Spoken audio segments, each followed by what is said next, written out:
Quem tem certeza disso? Glória a Deus, glória a Deus, glória a Deus. Louvo a Deus pela presença de todos que aqui se encontram.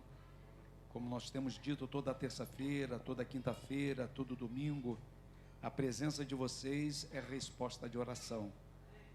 Que a gente pede, a gente intercede para que Deus atraia o povo à sua casa. E graças a Deus que você e eu somos ovelhas obedientes. Aleluia mesmo, aleluia mesmo. Glória a Deus por isso. Queria falar com você que está nos assistindo. Estamos dando início a mais um estudo das cartas que foram emitidas às igrejas da Ásia. E eu fico feliz porque você está tirando um tempo para compartilhar conosco aquilo que Deus tem trazido aos nossos corações. Eu tenho a plena certeza que não será em vão esse tempo que você está, que você parou para ouvir, para aprender, não será em vão. O mesmo Deus que aqui presente está nesta casa, é o mesmo Deus que entrará pelas portas da sua casa, e por que não dizer pelas janelas, pelas arestas, Ele chegará até você. Glória a Deus, glória a Deus. Vamos lá, meus queridos irmãos, abra a tua Bíblia lá em Jeremias capítulo 17. Jeremias capítulo 17, vai com teus belos olhos ao verso 10. Jeremias capítulo 17, verso 10, que diz o seguinte: diz assim a palavra do Senhor: eu, o Senhor, esquadrinho o coração, eu provo os pensamentos, e isto para dar a cada um segundo o seu proceder, segundo o fruto das suas ações. Vou repetir: eu, o Senhor, esquadrinho o coração, eu provo os pensamentos, e isto para dar a cada um segundo o seu proceder, segundo o fruto das suas ações. Amém? Agora vai com teus belos dedos, esses olhos maravilhosos que você tem, vai lá no livro de Apocalipse, capítulo 2, isso, capítulo 2, vai com teus belos olhos ao verso 26, o verso 26 diz: ao vencedor e ao que guardar até o fim as minhas obras, eu lhe darei autoridade sobre as nações, e com cetro de ferro a regerá, e as reduzirá a pedaços, como se fosse objeto de barro. Assim como também eu recebi de meu Pai, dar-lhe-ei ainda a estrela da manhã. Quem tem ouvidos, ouça o que o Espírito diz à igreja. Deus tem falado nesta casa, irmãos. Deus tem falado na terça, Deus tem falado na quinta, Deus tem falado no sábado pela manhã, Deus tem falado no domingo pela manhã e domingo à noite. Você não está em uma igreja onde Deus não fala.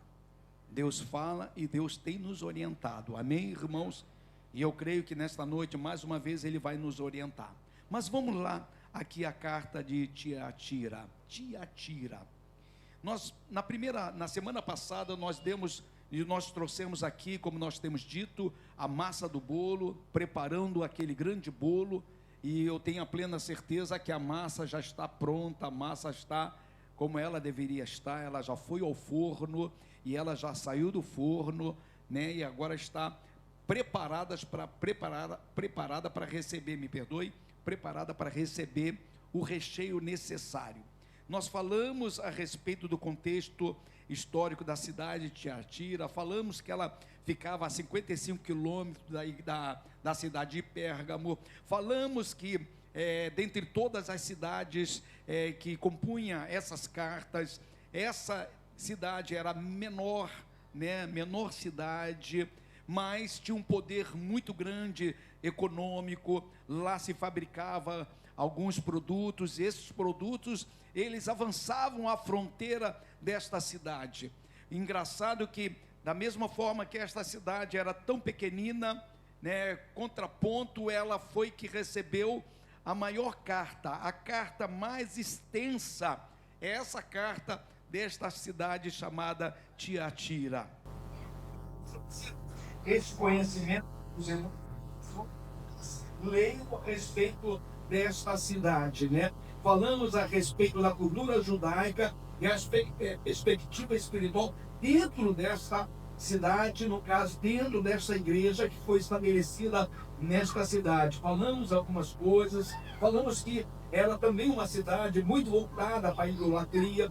Falamos a respeito das guildas, né, que nada mais era do que os sindicatos nos dias de hoje. Falamos também que os sindicatos, cada sindicato, ele tinha um Deus que foi criado por mãos humanas. E aqueles que eram sindicalizados, e todos que desejavam trabalhar, eles eram sindicalizados a um setor, certo? Como hoje nós temos os metalúrgicos, nós temos os bancários, nós temos aqueles que fazem parte da corretagem de imóveis, são aqueles que nós sabemos que fazem parte da autarquia dos médicos, CRM, e da mesma forma, naquela época, havia sindicatos que dominavam toda a cidade.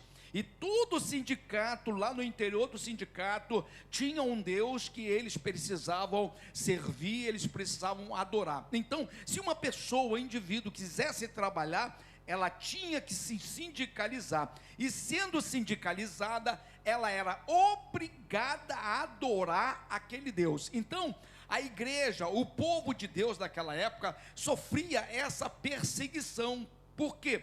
Porque ela precisava se manter, o povo precisava se manter, o povo precisava comer, o povo precisava se vestir. Só que para se vestir e comer, eles tinham que trabalhar. E se para trabalhar, eles tinham que se sindicalizar. E se sendo sindicalizados, eles eram obrigados a adorar esses deuses pagãos, certo? Então era uma situação muito difícil de se lidar, certo? Infelizmente, e isso avançou por toda a cidade. Deus, imagine o aglomerado de deuses pagãos que tinha naquela cidade. Então eu procurei trazer isso para os irmãos entenderem que aquela cidade estava sendo assolada pela idolatria, estava sendo assolada por uma estratégia satânica, porque o que o Satanás fez? Ele trouxe a área de mão de obra, ele trouxe para o sindicato e selou o cerco, compreende? Então, todo o sindicato, havia muitas e muitas festas, jantares, e nesses jantares, nessas festas, acontecia tudo aquilo que você imagina que acontece, compreende? Era uma verdadeira bagunça, né, uma imoralidade que imperava nesse sindicato. Bem, irmão? Então eu cheguei até este momento, e a última palavra que eu trouxe para os irmãos era que Jesus, né, o nosso Senhor, ele chama, né, de prostituição espiritual, que é aquilo que estava acontecendo naquele povo, e que era impossível adorar a Deus, ao mesmo tempo servindo aqueles ídolos que eram levantados. Se tornava impossível, e a gente fechou esta primeira parte que nós trouxemos semana passada. Agora nós vamos entrar na segunda parte, que literalmente fala a respeito dos versos que contém esta carta muito interessante e de muita importância para nós como cristãos, porque nós não queremos cair nesses mesmos erros que essas cartas, esses cristãos que lá naquela época existiam, alguns deles caíram, infelizmente. O primeiro verso desta carta, se você tiver com a sua Bíblia aberta, Apocalipse capítulo 2, verso 18, diz o seguinte: ao anjo da igreja em Tiatira escreve: estas coisas diz o Filho de Deus. Quem é o Filho de Deus? Diz assim: Jesus. Jesus é o Filho de Deus. O Filho de Deus que tem os olhos, olha só, como chama de fogo e os pés semelhante a bronze polido. Quando você lê esse verso, quando o apóstolo faz essa citação, né, através daquilo que o Senhor Jesus estava revelando a ele, se você voltar ao capítulo 1, você verificará que lá no capítulo 1, verso 14, a parte B, fala a mesma coisa de olhos como chama de fogo. E no verso 15, a parte A, tá? Eu não fiz essa marcação para vocês aí, tá bom? Isso no decorrer do estudo, a coisa vai acontecendo, Deus vai trazendo, vai iluminando, a gente vai inserindo, tá bom? Então, essa citação desta carta ao verso 18, que fala que os olhos do Senhor é como chama de fogo e os pés semelhantes ao bronze reluzente, é a mesma citação que se encontra no capítulo 1, verso 14, parte B, verso 15, a parte A. Jesus, ele se apresenta mais uma vez a essas cidades, a essas igrejas que estão instaladas nesta cidade. E aqui, quando a gente lê as duas partes, essa parte A e parte B desse verso, qual é a leitura que a gente faz? E por isso que eu tive a preocupação de ler Jeremias capítulo 17, verso 10. Porque a gente acha que a gente está vivendo uma vida e Deus não está nem aí para nós, né? Deus está tão ocupado nesta terra. Tem gente no Japão, tem gente na Inglaterra, tem gente na Alemanha, tem gente nos Estados Unidos, tem gente na Ásia. Não é isso? No Oriente Médio, muita multidão de gente. Será que Deus está preocupado comigo? Será que o par de olhos de Deus está olhando para mim? Aonde eu quero chegar? Não tem como nós nos escondermos no olhar de Deus. Não tem como, não adianta você fazer as coisas por detrás das portas, por detrás das cortinas do teatro da vida. Não adianta você tentar fazer longe da mamãe, longe do papai, longe da esposa, longe do esposo. Não adianta. Não adianta você tentar fazer longe da pastora Claudete. Né? Eu de repente vou fazer algo que nenhum irmão da igreja vai me ver. Não, meu irmão. Existe um par de olhos que nos vê. Ele diz: eu tenho olhos como chama de fogo. O que significa? Aquele que sonda os corações. E eu tenho pés semelhantes a bronze reluzente. É autoridade. O nosso Deus tem autoridade para julgar e para sentenciar. Nós temos tanto medo da autoridade. Nós temos medo da polícia, nós temos da polícia civil, nós temos medo da polícia militar. Você tem medo do exército, porque quando o exército resolveu a questão, ele resolve. Você tem medo da marinha, você tem medo das forças armadas, você tem medo.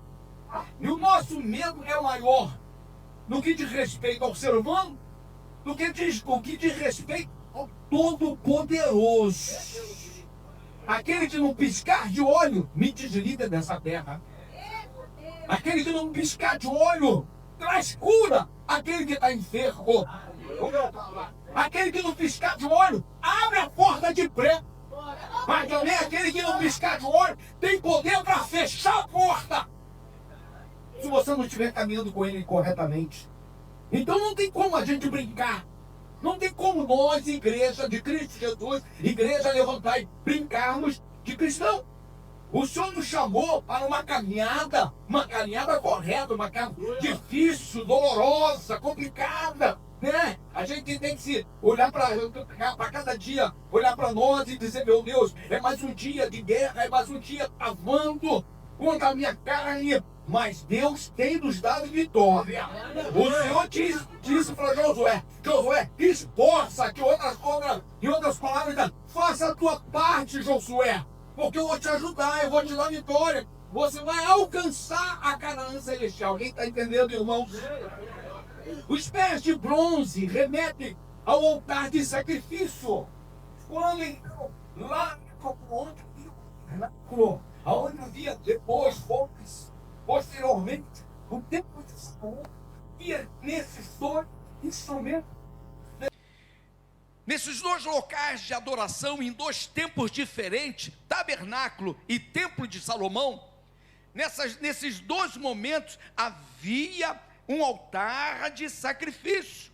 E esse altar era feito de bronze, aonde ali era trazido os animais certo? Eles eram sacrificados, certo? Ficava no pátio para expiar o pecado, para diante de Deus, né, mostrar que a pessoa se arrependia do seu pecado, e assim Deus operava. Então, logo na entrada do tabernáculo, havia o quê? Este altar de bronze, demonstrando a justiça de Deus, o juízo de Deus. Está entendendo, irmãos? Então o nosso Deus não é só um Deus de amor, é um Deus de juízo também. Quem está entendendo? A igreja está entendendo, irmãos? Cristo está dizendo: eu vejo e julgo com justiça. Eu estou olhando, não somente olhando, mas eu tenho em minhas mãos a balança, e essa balança vai dizer quem é você, e eu vou julgar. Então nós não estamos fora do olhar, e por que não dizer aquilo que está dentro dos ônibus, dentro dos bancos? Nós não estamos fora do radar de Deus. Deus tudo vê, Deus tudo contempla. Amém, irmãos? Quando a gente vai para o verso 19, o verso 19 diz o seguinte, você está com a sua Bíblia aí, diz: conheço as tuas obras, o teu amor, a tua fé, o teu serviço e a tua perseverança. Eu queria falar a respeito disso. Muitas vezes nós queremos trabalhar só para mostrar às pessoas que nós fazemos. Deus não está recebendo. Na casa do Pai não funciona desta forma. Muitas vezes eu quero trazer uma pregação, nós queremos trazer uma pregação, ou queremos trazer um cântico aqui, onde após o cantar, ou de repente após o pregar, nós ficamos aguardando um tapinha nas costas, para dizer: você foi muito bem. Não é dessa forma que Deus funciona, porque Deus conhece o interior da nossa alma. No momento que eu subo aqui para trazer um estudo, eu subo aqui para trazer uma palavra, e não existe em mim sinceridade para com meu Deus, se não existe em mim humildade o suficiente para entender que quem fala é Ele e não eu, nós só somos um canal transmissor. Amém? A honra é de quem? Dele, sempre dele. Quem está entendendo, irmãos? Tiatira, ela tinha crescimento espiritual e dedicação, porque na leitura do texto você verifica isso. Havia crescimento, havia dedicação. Tiatira não era uma igreja morta, aquela igreja que tinha parado no meio da caminhada. Irmãos, essas cartas precisam alertar-nos. Nós precisamos ficar ligados. Tem gente que não está entendendo, está achando que é só mais um estudo. Não, nós precisamos trazer todo esse conhecimento, toda essa experiência que aqueles irmãos passaram, e a gente precisa tirar aquilo que foi bom, guardar para nós, e aquilo que for ruim, a gente tem que declarar para o mundo espiritual: eu não vou viver isso na minha vida cristã. Quem está entendendo? Ela não era uma igreja morta, pelo contrário, é citado aqui: havia amor, havia fé, havia serviço. Olha aí, amor, fé, serviço, que faz parte do reino de Deus. Ela crescia em obras, como diz a palavra do Senhor. Ela avançava naquilo que ela precisava fazer. Havia movimento espiritual no meio da casa. Glória a Deus. Casa de Deus tem que ter movimento espiritual. Deus tem que falar em nosso meio. Ô glória, o teu Deus, o meu Deus não é mudo, nem tampouco surdo. Ele ouve muito bem e Ele fala muito bem, e nós temos que entender isso. Se você notar, se nós notarmos, Jesus, ele diz o seguinte: as tuas últimas obras, está aqui no texto de 18 a 29 fala a respeito disso. As tuas últimas obras são mais numerosas que as primeiras. E eu estava falando hoje com um rapaz que a gente ama demais. Eu estava falando para ele, o importante não é o início. O início é até importante porque você começou uma jornada, mas o principal é o final. O final vai determinar para onde você vai. O final vai determinar se você foi perseverante, se você foi dedicado, se você guardou o primeiro amor, que você não abriu mão do primeiro amor. O primeiro amor ainda está ardendo no teu coração, amém? Porque primeiro amor, ele não pode se perder pelo tempo de membresia que você tem. Quem disse que o primeiro amor tem que se perder no tempo de membresia que você tem? Qual é o texto bíblico que fala a respeito disso? O problema não é o tempo, o problema sou eu, o problema é você que esfriou, sou eu que esfriei. Nós não podemos admitir isso. O primeiro amor precisa continuar ardendo na nossa alma e nos impulsionando a viver coisas maiores. Amém ou não amém, irmãos? Então, esse verso diz isso. Eles cresciam, eles avançavam, havia movimento, certo? As últimas obras deles estavam a todo vapor, mas, infelizmente, toda esta obra de alguns, que nós não podemos generalizar, eu queria dizer aqui para os ministros, eu queria dizer para todos aqueles que pisam neste altar, não generaliza. Sempre existem exceções. E você vai verificar que nesta igreja aqui havia exceção. Havia aqueles que foram até o final de cabeça erguida, mesmo sofrendo perseguição, eles não arredaram o pé do chamado e daquilo que Deus tinha já feito na vida deles. Amém, irmãos? Então a gente tem que ter cuidado, porque eu já passei por esse erro lá atrás. Eu achava que todo mundo era isso, todo mundo era aquilo, e na verdade existe pessoas boas, pessoas sérias, pessoas que amam a obra do Senhor, pessoas que realmente continuam vivendo no primeiro amor. Glória a Deus por isso. O problema, meus queridos irmãos, não era o que aquela igreja fazia. Jesus via algo muito além daquilo que eles estavam fazendo. O Senhor Jesus, ele detectou, como também detectou nas outras igrejas, com exceção da Esmirna e da Filadélfia, ele detectou um problema seríssimo. A igreja labutava, a igreja, havia amor nela, havia fé, ela trabalhava, ela avançava. As últimas obras dela eram maior do que as primeiras. Olha só, que coisa maravilhosa, que dossiê maravilhoso de uma igreja. Mas o olhar de Deus é olhar profundo. O olhar de Deus vê aquilo que nós não conseguimos ver. O que a gente olha é um homem bem vestido, é uma mulher bem vestida, é um homem que canta, é uma mulher que canta, é um homem que prega, é uma mulher que prega, certo? O que a gente vê é isso. Mas Deus consegue penetrar na alma, na divisão da alma, e discernir aquilo que se passa no coração e na mente daquele homem. Amém?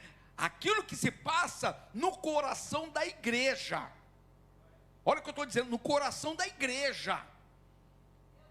A igreja precisa pulsar a verdade.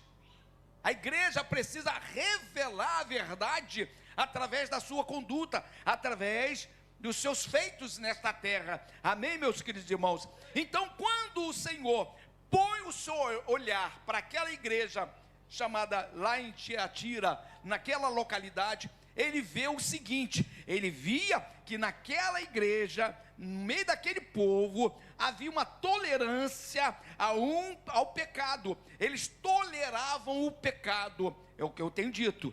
Nós podemos até errar por não saber o caso, e a gente de repente está cuidando, botando uma pessoa para cantar, uma pessoa para dar um testemunho, porque a gente não sabe do caso. Mas na hora que vem o caso, meu irmão, essa pessoa não sobe no altar, essa pessoa não prega, essa pessoa não canta, certo? Não tem uma liderança mais, porque nós não podemos de forma alguma misturar as coisas. Quem está entendendo? Se eu errei, se você errou, tenha a dignidade, a hombridade espiritual de dizer: por favor, não me coloque na escala de pregação. Por favor, querida pastora Claudete, por favor, no sábado, eu não quero dirigir, eu não quero trazer palavra, eu não posso cantar, porque eu estou em débito com meu Deus, eu preciso acertar minha conta com Deus. O grande problema é a gente achar que Deus não está vendo, que Deus não sente a dor do pecado que você fez. Porque quando a gente peca, a gente ofende o Senhor. Porque Ele acredita na obra que Ele está realizando em nós, Ele acredita que nós vamos avançar. Amém? O grande Charles Spurgeon, eu procurei, dentro desse contexto aqui de tolerância ao pecado, o grande Charles Spurgeon, ele advertiu numa certa época, dizendo o seguinte: nenhuma quantidade de serviço pode compensar a presença do pecado não tratado.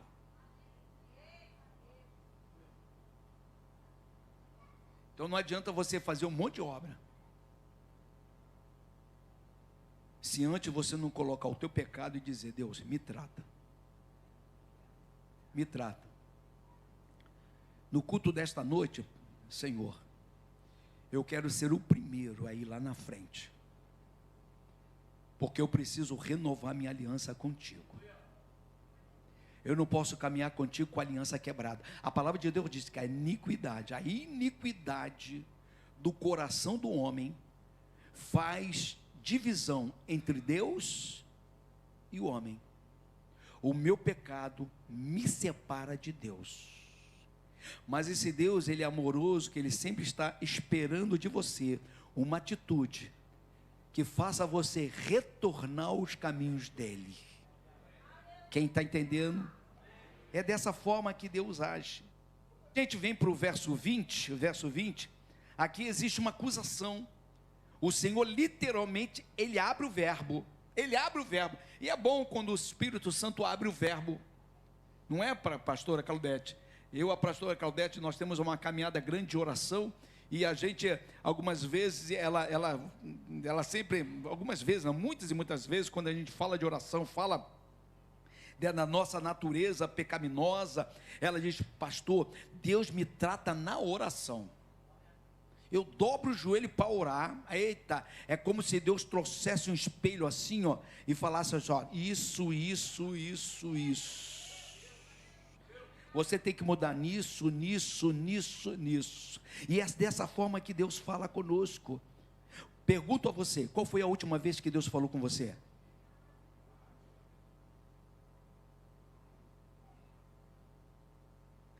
Você entra e sai da igreja e você não consegue ouvir a voz de Deus. Você já tem 20 anos de crente, 30 anos de crente, 10 anos de crente, 2 anos de crente, 5 anos de crente, e você não consegue ouvir a voz de Deus. Será que o teu Deus é mudo? O meu Deus fala. O meu Deus me corrige. O meu Deus vem com um cajado na minha cabeça, por isso que eu estou careca, de tanta cajedada que Ele dá. E eu quero mais. Se for para trazer perfeição ao meu coração, se for para trazer santidade à minha vida, quantas cajedadas que Ele quiser dar, eu vou receber. Porque Ele não bate para matar, Ele bate para te despertar, meu irmão, para você acordar dessa sonolência maligna, que muitas e muitas vezes nos oprime, muitas vezes nos faz ser cegos do pecado. Amém, irmãos? Aqui ele acusa, ele literalmente acusa, ele fala que existia uma profetisa chamada Jezabel, e essa Jezabel operava fortemente naquela igreja, trabalhava fortemente naquela igreja, certo? Essa palavra tolerais, ela, se você transliterar ela para o nosso português, você vai verificar que é permitir que alguém faça o que desejar. Então, na verdade, aquele povo daquela igreja, aquele anjo estava liberando a ação desta mulher chamada Jezabel. Existe um grupo de rabinos, um grupo de estudiosos que diz o seguinte, um determinado grupo, não é a maioria, quem venceu foi a maioria, determinado grupo e pequeno grupo que diz que quando o Senhor diz a respeito desta mulher, estava dizendo a respeito da esposa do bispo daquela igreja. Mas alguns outros estudiosos dizem o seguinte, que não era a esposa do bispo, mas sim uma mulher que fazia parte da membresia, que abraçou essa filosofia maligna, essa filosofia de destruição, essa filosofia que permitia que algumas coisas terríveis acontecessem naquela igreja. O verbo, quando você vem traz para o verbo grego, a palavra é ápice, que significa tolerais, tá bom? Toleras significa permitir, dar espaço, deixar agir sem correção. Já viram que quase todos os ensaios, eu sempre dou uma rodada? A gente sempre está olhando para ver o que está acontecendo na igreja. Porque se houver alguma coisa de estranha, opa, não vamos deixar avançar. Está entendendo, irmãos? Eles deram espaço. Eles permitiram que aquela mulher satânica avançasse na sua filosofia de destruição. Eles permitiram que aquela mulher satânica desse vazão àquele sentimento imoral que estava dentro dela. A imoralidade imperava naquela igreja. Infelizmente, essa mulher representava a influência espiritual corrupta naquele meio, naquela igreja, dentro da casa do Pai. A casa do Pai não pode ser local de corrupção, seja espiritual ou não seja espiritual, seja financeira, não pode. Casa do Pai é a casa do Pai, é casa santa, é local onde Ele se revela. Aquela mulher, ela seduzia os homens, seduzia a congregação, ela levava os homens a pecar. Quando havia as festas do sindicato, ela era uma das tais que levava o povo para essas festas. Vamos lá, vai ter muita comida, vai ter muita bebida, vamos lá naquele casamento. E olha, porque prepararam um banquete naquele casamento, mas naquele casamento tinha orgia, tinha bebida, tinha outra música, funk, música seja lá do raio que fosse. E você está lá como crente, fazendo o quê? Não, estou aqui por causa da comida. Então por causa da comida você vai para o pecado?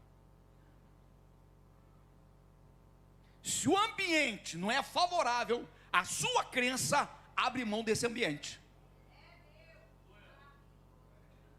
Se o ambiente para onde você vai é um ambiente que pode te levar ao pecado, afasta dele. O que a Bíblia diz? Fugir da aparência do mal. Se eu vou numa festa porque um colega soube que eu vim para um tratamento e eu agora estou bem. Já aconteceu isso com muitos. Passou o tempo todo bem, tranquilo, né? Tá firme, as portas se abriram, e aí a pessoa acha que está, não, agora eu estou forte, meu irmão, eu nunca estou forte, eu estou na dependência de Deus. Eu, com 67 anos, eu estou na dependência de Deus na minha vida. Não, eu posso ir lá naquela festa lá, eu já estou seguro, meu irmão. O inimigo da nossa alma, ele é a serpente. Ele sabe como picar o coração do homem. Ele sabe como lançar o veneno. Então essa Jezabel do inferno, que infelizmente existiu no passado, infelizmente existiu aqui. Porque no Antigo Testamento havia o quê? Uma Jezabel, esposa de Acabe, falou que ia matar o profeta, certo? Vou te arrebentar, certo? Ela já operava lá, esse espírito maligno já operava lá de imoralidade, de hipocrisia, de idolatria. E aí foi se passando gerações e mais gerações, chegou na igreja de Tiatira, nesse tempo que está sendo dito aqui. Infelizmente nos dias de hoje existe a Jezabel moderna, mais tecnológica. Meu Deus, não está nem aí. é tecnológica, trabalha na internet, é o TikTok, é o tigrinho. Te leva ao pecado, te leva ao erro, te leva à falha. Deus não te chamou para falhar. Deus nos chamou para caminhar de cabeça erguida, não tendo do que nos envergonhar. Amém, não amém, irmãos? Infelizmente, esta mulher, ela ensinava uma versão distorcida da liberdade cristã. Quem já foi liberto por Cristo? Dá uma rajada de glória aí. Você pode dar uma salva de palmas a esse Deus que nos libertou?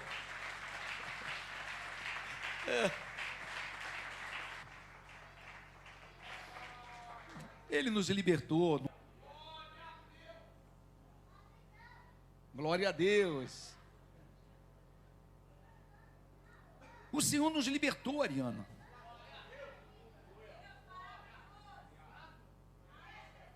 Para Ele já não existe mais corrente em nós.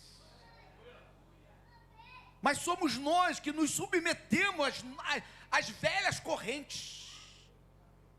Quando a gente volta aos velhos costumes.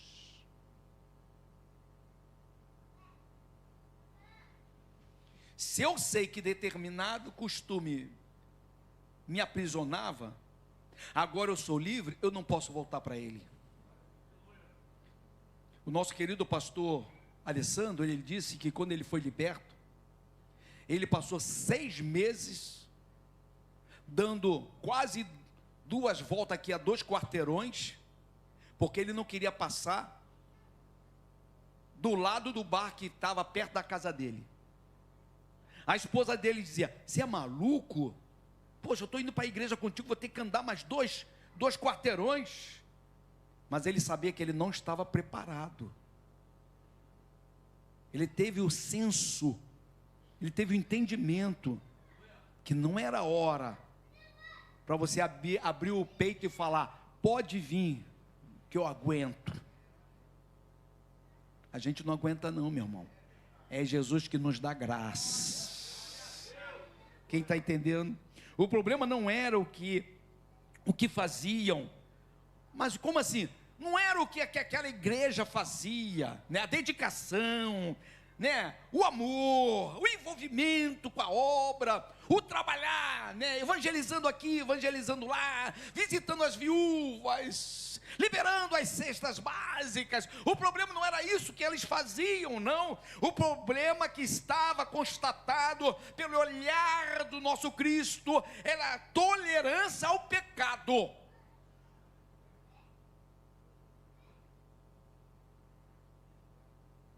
Meu Deus. A W. Tozer dizia o seguinte: quando a igreja começa a se parecer demais com o mundo, ela perde o poder de transformá-lo. Já viu que eu fico preocupado com essas lâmpadas quando alguns irmãos jovens começam a ficar piscando? Falei, pisca não, essa lâmpada já, só pela misericórdia de Deus. Pastor, o senhor está tão arcaico, não. Todo cuidado é pouco. Todo cuidado é pouco.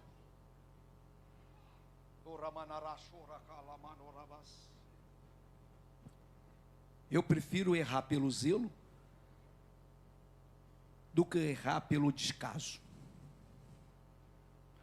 De repente Deus fala: pô, mas você era radical demais. Pô, mas rapaz, você estava sendo radical demais. Deus, eu estava tentando fazer o meu melhor. Do que Deus chegar para mim e falou: você via o problema e não alertava a respeito do problema. Quem está entendendo, irmãos? A casa do Pai é a casa do Pai. A casa do Pai é uma casa diferenciada.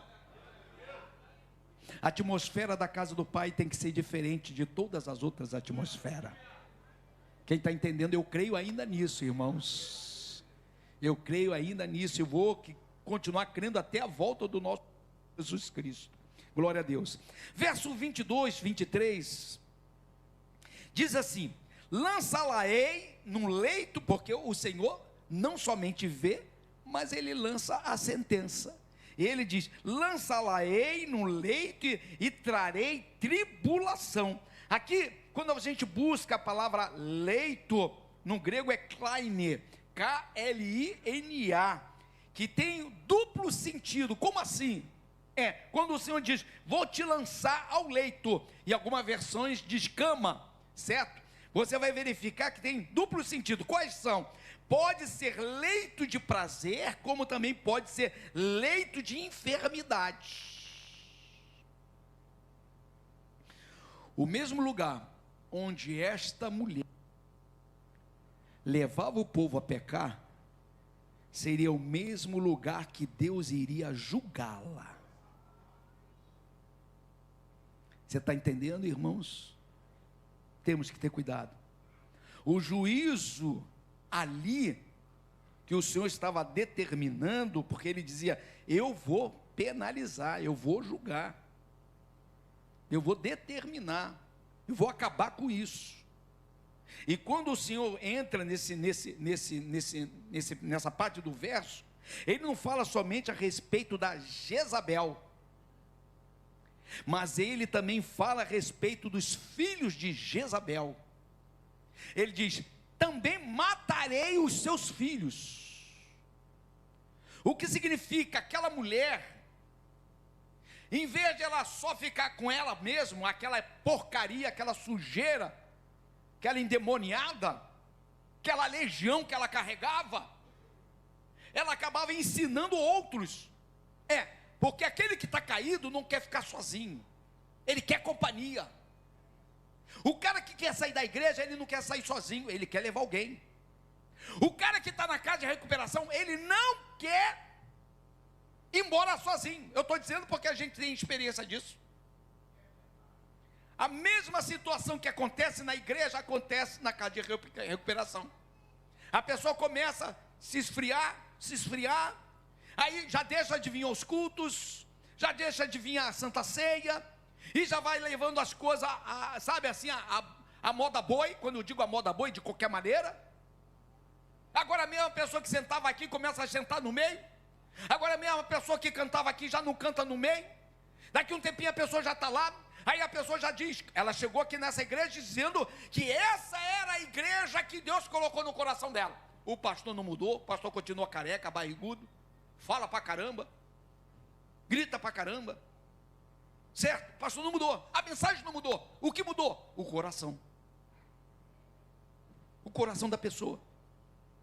A pessoa foi se afastando, a pessoa foi dando liberdade, foi dando espaço para o inimigo entrar. Foi dando espaço para o inimigo, sabe, cultivar a sua malignidade. Foi dando espaço, então ele foi cultivando. O inimigo, você pensa, o inimigo também trabalha dia e noite, irmão. E o Senhor, quando olha esse caso, olha aquela mulher e diz: eu vou acabar contigo, e eu vou acabar com aqueles que te seguem. Então ele estava falando aqui a respeito dos discípulos de Jezabel. Jezabel tinha discípulo. Eita, meu Deus do céu, sejamos nós discipuladores daqueles que irão morar no céu. Que nós não sejamos discipuladores para levar pessoas para o inferno. Deus nos chamou para edificar uma obra santa, seja em nós, ou seja através de nós. Através de nós, atinge teu irmão que está do teu lado. Quem está entendendo o mistério, irmãos? Essa mulher atingiu vidas, atingiu pessoas. Ela, infelizmente, ela trouxe dano à obra do Senhor. Jonathan Edwards, ele diz o seguinte: a justiça de Deus pode tardar. Alguns dizem, Deus está demorando a resolver o problema, né? Pode tardar, mas nunca falha. Ele diz isso: o tempo da paciência é apenas o prelúdio do juízo de Deus. A gente diz, mas Deus, o Senhor não está vendo essa situação, essa pessoa está mentindo, essa pessoa está cometendo um erro, o Senhor não está vendo? Aí Deus de repente lá de cima olha para mim, olha para você, deixa comigo, que está tudo registrado. No tempo certo, vem a colheita sobre a vida dela, vem a colheita sobre a vida dele. Amém? Sejamos nós bons produtores, que nós venhamos semear boas sementes. Quem está entendendo, irmãos? 24, 25, a vós outros que não seguem esta doutrina, retendo o que tendes até que eu venha. Nós estamos dizendo, eu acabei de dizer agora há pouco, nós não podemos generalizar. Na casa do Pai sempre tem um remanescente. Na casa do Pai sempre tem alguém que está sendo fiel. O seu coração é voltado para Deus. Independente daquilo que está acontecendo ao seu redor, o foco dele é a cruz. Não é levado por emoção. Hoje eu me aborreci com a missionária Sueli. Não quero ir mais na igreja. Na verdade, você nunca aceitou Jesus. Na verdade, você nunca teve um encontro verdadeiro com o Senhor. Você caminhou com Jesus através do emocionalismo e não através de um novo nascimento em Cristo Jesus. Porque aquele que nasceu através da ação do Espírito Santo de Deus, mesmo que ele apanhe de um lado, Deus dá condição a ele de virar o rosto e dizer: fique à vontade, faça aquilo que você deseja fazer, mas eu não saio da minha posição como servo de Deus. Aquele que não teve o encontro verdadeiro é levado por emoções, irmãos. Hoje, por eu olhar para o William e achar ele tão parecido comigo, eu beijo ele, abraço ele, mas o dia que o William não me atender, o William já não serve mais. Aí por causa disso o William vai sentir, o pastor não, está vendo? O pastor só gostava de mim porque eu servia a ele, eu ajudava ele. Quando ele pedia para desarmar um móvel lá, não sei, lá em Caraí, eu abria a mão do meu dia de trabalho para tirar. Agora que ele não está precisando, ele não está mais olhando para mim, não, ele precisa continuar caminhando comigo e dizer: Deus, opera na vida do pastor, opera na vida dele, mostra a ele que eu continuo sendo o mesmo, e ele continua sendo o mesmo para mim. Senhor Deus, vai resolvendo essa questão, porque o nosso Deus, ele tem poder para resolver questões.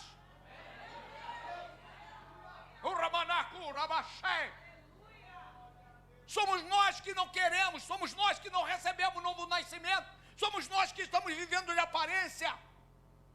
Nessa igreja havia remanescente, pessoas que talvez passaram fome, pessoas que talvez não tiveram, sabe, uma condição melhor para dar aos seus filhos, já que todo o povo que trabalhava tinha que ser sindicalizado. Como que eles conseguiram?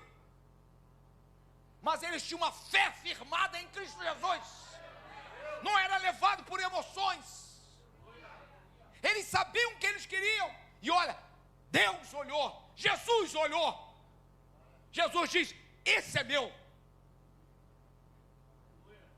Ele diz aqui: a vós outros que não seguem esta doutrina, retendo o que tendes até que eu venha. Eles receberam o novo nascimento, e nada tirava eles dessa posição de nova criatura em Cristo Jesus. As coisas velhas ficaram para onde? Para trás. Você pode dar uma rajada de glória? Deus preservou no meio daquela igreja, Tiatira, homens e mulheres que não se dobraram diante de Jezabel, diante daquele ensino maligno, diante daquela doutrina do inferno. Eles não se dobraram. Por que o pastor fica falando para você: vem orar, ora, dobre o seu joelho, Busca a presença de Deus. Hoje nós estávamos falando a respeito disso. Deus leva o povo a orar, leva o povo a buscar, leva o povo a clamar. E o povo não quer orar, o povo não quer clamar, o povo quer viver o evangelho pela metade, o povo quer viver o evangelho uma terça parte. Quando o Senhor está chamando a igreja para perto, quando o Senhor está convidando a igreja para o estreito, quando o Senhor está convidando a você, a mim, a viver algo novo com Ele. Mas nós temos tantos afazeres, nós temos tantas coisas para fazer. Eu estou acreditando que esses que não vêm orar aqui conosco, estão orando em casa. Eu estou acreditando, mas não é oração de 5 minutos não, irmão. Porque oração de 5 minutos, de 10 minutos, você já está falando aquilo que você sempre falou. Você tem que orar até o ponto das palavras que você já sabe acabar.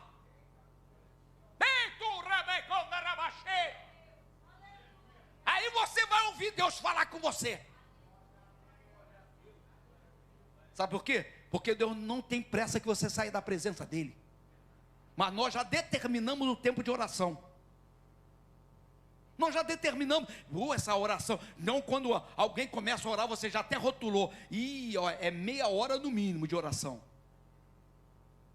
Eita, meu Deus do céu. Deus não nos chamou para viver um evangelho raso. Deus nos chamou, espero que se dê uma rajada de glória. Deus nos chamou para viver um evangelho profundo. Não é conversa fiada de crente. Eu sou levantariano. Eu creio que Deus tem uma história nesta igreja, na vida do levantariano. Eu creio que Deus está gerando e deseja gerar uma igreja genuína, uma igreja que não caia nesses laços demoníacos. Quem está entendendo, irmãos? A palavra de Deus diz que eles retiram aquilo que era do Senhor. Eles guardaram aquilo que é do Senhor. Tem gente guardando mágoa de irmão há 10 anos atrás. Tomado. Meu irmão, se livra disso. Se livra desse fardo. Esse fardo é do mal. Esse fardo não está deixando você avançar. Aquela igreja, aquele povo, reteu aquilo que edificava a vida deles. Você está entendendo? Se é para edificar a tua vida, se você está fazendo você avançar, está fazendo você acreditar naquilo que Deus tem para a tua vida, meu Deus, não abre mão não. Agora, aquilo que você está retendo, está esmiuçando a tua alma, está levando você a fazer loucuras da vida, está levando você a se afastar da presença do Pai, meu irmão, abre mão, enquanto há tempo. Verso 26, 29, diz assim, todo mundo gosta dessa parte, né? Ao vencedor, não vou fazer outra parte não, porque a última vez eu fiz a outra parte, aí eu desafinei, então só fala, depois tem uma outra parte, né? Ao vencedor darei autoridade sobre as nações, e dar-lhe-ei a estrela da manhã. A estrela da manhã é o símbolo de Cristo, como herança final que nós iremos receber, amém? Diz o texto lá em Apocalipse capítulo 22, verso 16, diz o seguinte, olha só, eu Jesus, enviei o meu anjo para vos testificar essas coisas às igrejas. Eu sou a raiz e a geração de Davi, a brilhante estrela da manhã. O que o Senhor está dizendo? Que o vencedor irá participar do reino de Cristo. O vencedor participará daquele reino que já está estabelecido no céu, amém, irmãos, que está nos aguardando. Enquanto Jezabel oferecia aquela cidade, oferecia principalmente aquele povo, evangélico, prazeres momentâneos, prazeres que hoje você tem e amanhã você não tem. O Cristo ressurreto oferece àquela igreja Ele próprio. Ele próprio se oferece àqueles que irão até o final. Não é um sentimento momentâneo que hoje te faz sorrir, mas amanhã pode te fazer chorar. Ele está dizendo: eu serei a sua estrela da manhã. Eu serei essa estrela. Precisamos ter cuidado. O vencedor não será lembrado por sua popularidade. Tem muita gente achando que eu vou ser lembrado por aquilo que o pastor fez aqui. Nada disso, irmão. A popularidade não vai te levar para o céu, não. Só te leva para a mídia.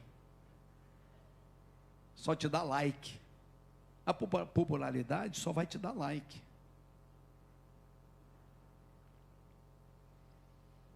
Deus não quer que a gente fique correndo de popularidade. O que Deus busca em nós não é um nome que está esboçado nos canais da mídia, mas o que Ele busca em nós é fidelidade nossa para com Ele. Ser fiel no pouco. Sobre muito eu te colocarei. Amém, irmãos? O muito que eu penso que Deus tem para nós dentro desse contexto é a vida eterna. É Ele próprio. Amém? O que nós aprendemos, estou fechando agora, o que nós aprendemos com a história de Tiatira, querido Everson? O que essa igreja, nossa igreja, a igreja Levantai, pode tirar de lição dessa igreja chamada Tiatira? Nós vivemos, como nós já dizemos aqui em outros momentos, nós vivemos o momento da Tiatira moderna. Como assim, pastor? Como? Igrejas cheias, igreja que se avolumam a cada dia, a igreja que tem amor, tem serviço, mas falta santidade. Nós temos batalhado muito aqui nesta casa a respeito disso, irmãos. Meu Deus. Nós temos batalhado para que o homem de Deus chamado levantariano, a mulher de Deus chamada levantariana, caminhe debaixo da santidade e da seriedade com o Evangelho de Cristo Jesus. Nós temos batido muito nessa tecla. Você talvez até ache, rapaz, esse pastor é muito chato. Nós temos batido nessa tecla porque Jesus está voltando. Amém ou não amém, irmão? Ele está voltando, Ele está voltando. E Ele quer encontrar uma igreja santa. Ele quer encontrar uma igreja que se esforce em caminhar de cabeça erguida. Por isso que a gente insiste com oração de joelho, já que a igreja não vem para as orações da hora nona, e já que eu nem sei se todos estão orando ou tirando tempo de oração em sua casa, o que a gente tem feito? Nós não temos aberto espaço para não ter orações na terça-feira, nós não temos aberto espaço para não ter orações nas consagrações. Pelo contrário, nós queremos aumentar o tempo de oração. Tem irmãos queridos que, em vez de chegar na Santa Ceia no horário certo, já chega após a oração. Ou vocês acham que a gente não percebe isso? O grande problema que talvez que a igreja tenha é que eu sou um pastor presente. Então a gente percebe o que acontece e dói o nosso coração, porque nós queremos que essa igreja ande debaixo da santidade. Existem tantos ministérios ativos, ministérios que estão trabalhando, mas moralmente relaxaram. Moralmente relaxaram. Lideranças que moralmente relaxaram. Agora há pouco um abençoado chegou para mim assim e falou: pastor, por que o senhor não se veste como coach?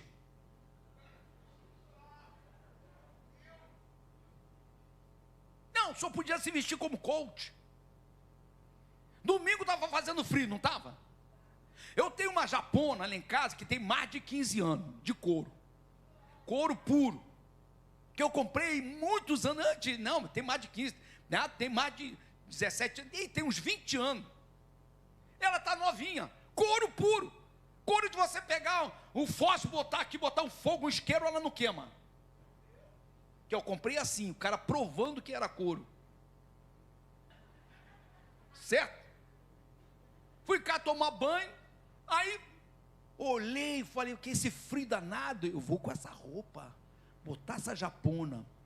Primeira coisa que eu pensei, não, quando eu chegar lá, primeira coisa que o Vinícius vai falar, que japona! Eu não estou aqui para chamar a atenção do povo. Eu estou aqui para chamar a atenção do povo, do Deus que habita em minha vida. Está entendendo, irmãos? Nós temos que ter muito cuidado para a gente não vulgarizar, para a gente não relaxar. Não estou dizendo que todo mundo tem que ser assim, mas aquele que pisa aqui tem que saber que a nossa conduta tem que ser diferente. Eu não posso me igualar. Eu não posso chegar aqui com uma calça apertadinha de sertanejo e pregar a palavra. Eu não posso chegar aqui numa situação para expor a minha vida. Eu preciso saber que diante de mim existe um par de olhos me vendo. Então eu procuro me vestir da melhor maneira possível, como um pastor, como um ministro da casa de Deus, como aquele que traz uma palavra do céu para a igreja. Então, não podemos nos permitir esse relaxamento, achar que as coisas são dessa forma. Pregadores eloquentes, mas com vidas comprometidas com o mundo, pessoas que negociam com político, pessoas que faz questão de ter políticos no altar. No altar.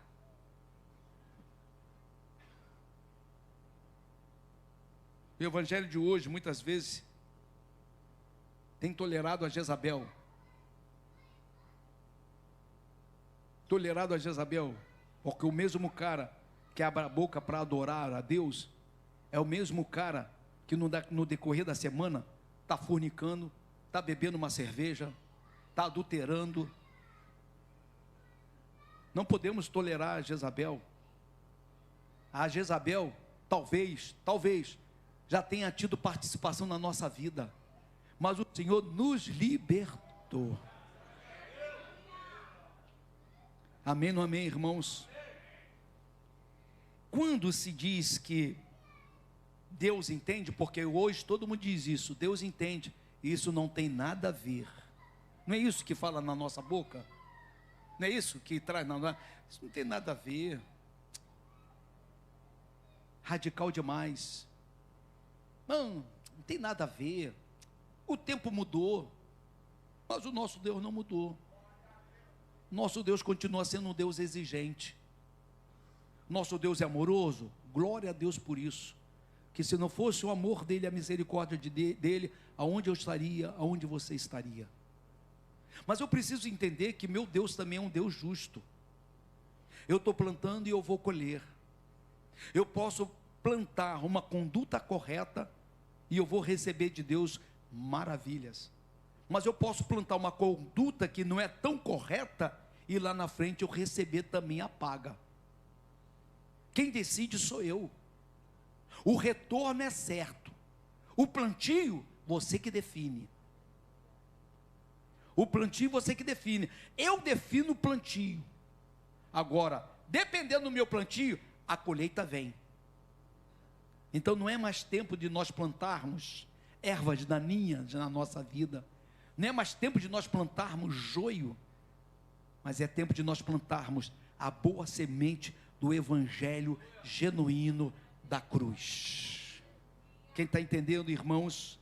Então, quando a gente diz, Deus entende, o que significa o pecado sem arrependimento? Não, Deus entende, Ele sabe que eu não aguentei, aquela mulher me persegue, aquela Jezabel, Dalila no meu trabalho. Meu Deus, Deus tem que entender que eu sou fraco. Mas Deus diz, não vem sobre vós tentação senão humana, mas fiel é Deus, que não vos deixará tentar acima do que podeis resistir. Antes com a tentação, eu vos dou escape. Eu volto para a lama se eu quiser voltar para a lama.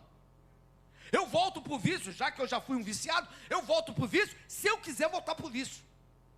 O desejo de Deus é que essa liberdade que Ele me deu, prossiga até o retorno dele. Mas quem decide sou eu que decido a minha caminhada. Então quando eu digo, não, Deus entende, né?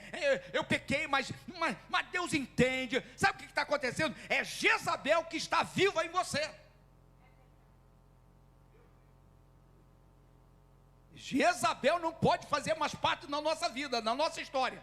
Amém ou amém? Quando a adoração do povo, a adoração da igreja, quando a adoração de um homem, quando a adoração de uma mulher vem enxertada de vaidade,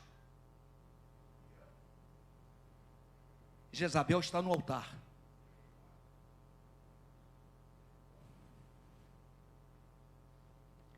Quando um pregador busca uma palavra para massagear o ego da igreja e para massagear o seu próprio ego, a Jezabel está instalada no altar. Quem está entendendo, irmãos? Púlpito, quando o púlpito se cala diante do erro, por medo de perder membros, Jezabel já reinou no meio da igreja. Quem deseja que o Senhor reine aqui? Vamos lutar, vamos guerrear, para caminharmos com pureza de nosso coração. O grande A.W. Tozer diz o seguinte: uma igreja que não consegue odiar o pecado, olha só, uma igreja que não consegue odiar o pecado com a mesma intensidade que ama o pecador, perdeu o coração de Deus. Vou repetir, bem devagar para você entender. Uma igreja que não consegue odiar o pecado com a mesma intensidade que ama o pecador, perdeu o coração de Deus. Finalizando, a carta de Tiatira é um espelho para nós, para a igreja do século 21, somos nós. Não basta amar, é preciso amar com discernimento. Não basta servir, é preciso servir com santidade. Como não procura apenas uma igreja ativa, Jesus não procura somente uma igreja ativa, mas Ele procura uma igreja pura. A pureza precisa fazer parte da minha caminhada com Deus. Senhor, Deus me perdoa, meu Deus me perdoa, Jesus, eu falhei, meu Deus, sangue de Jesus tem poder, meu Deus, não deixa eu falhar mais, não deixa eu errar mais, não deixa eu passar dos limites não, Senhor Deus. Esse desejo de pureza tem que estar pulsando em nossa alma, irmão, para que Deus alcance o objetivo que Ele tem para nós. Amém? Charles Spurgeon diz: melhor ofender os homens com a verdade do que ofender a Deus com o silêncio. Por isso que nós temos que bradar a verdade, bradar aquilo que agrada o coração de Deus, para que Deus venha trabalhar para nós. Vou perguntar à igreja, e se você crê que assim acontecerá, se dá uma rajada de glória: Cristo voltará. Ele virá buscar a igreja, virá buscar você. Você pode dizer um amém? Ele virá buscar uma igreja santa, uma igreja sem mancha, uma igreja sem mácula, uma igreja que não tolera o pecado. Diz assim: eu quero ser essa igreja. Vou dar uma piscada para você, tirar o óculos para que você possa ver a minha piscada.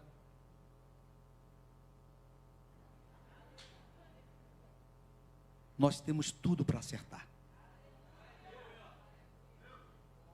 Deus tem trazido palavras de correção a essa casa que serve para a minha vida. Para a minha vida.